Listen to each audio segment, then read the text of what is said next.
Hi. For our third video essay, we were tasked with looking at the United States budget deficit and how we would solve it. So the United States actually faces almost a $2 trillion a year national deficit, and it's projected to rise even further than that. The national deficit has already surpassed $36 trillion and is still growing by the minute.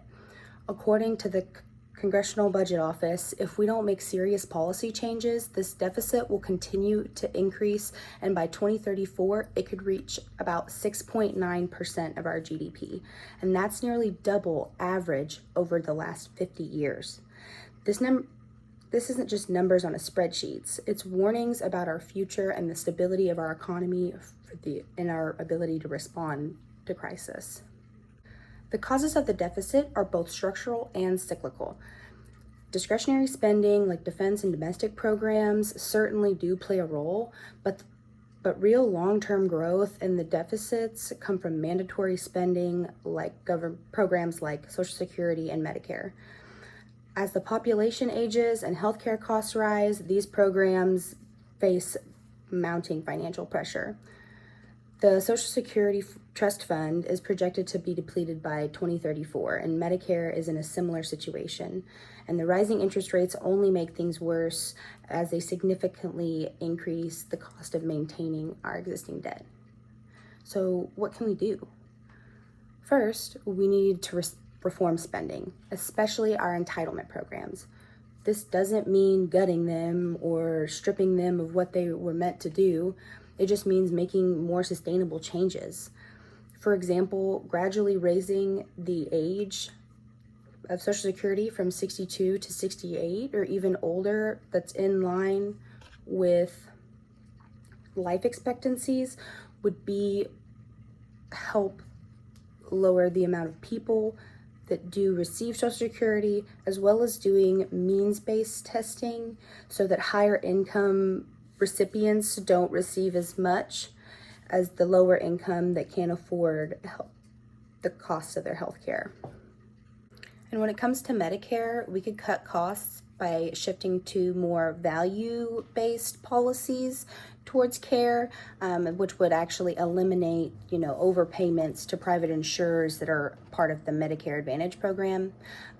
We also need to think about increasing our revenue.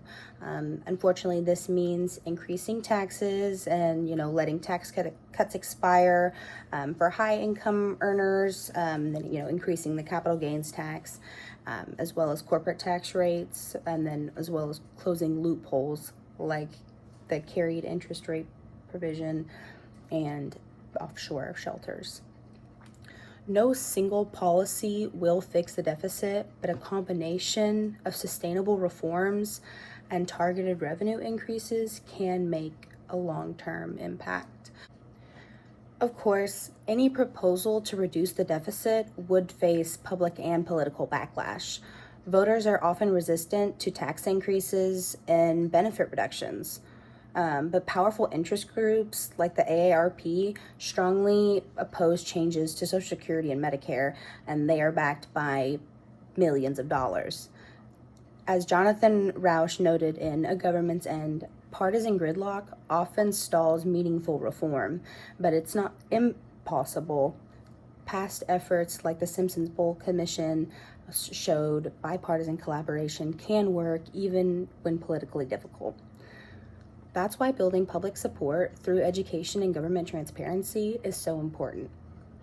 People need to understand the stakes and the trade-offs involved. This isn't just a fiscal issue, it's an ethical one as well. Continuing down this path puts an unfair burden on future generations. The high debt levels can crowd our private investment, slow economic growth, and limit our ability to respond to future emergencies. We also need to improve how we measure and report these deficits. In the Harvard Law School paper, Blaser and Chiesti point out that without consistent and transparent accounting of the deficits, it's easy to misrepresent the problem and even delay solutions because they're undervalued.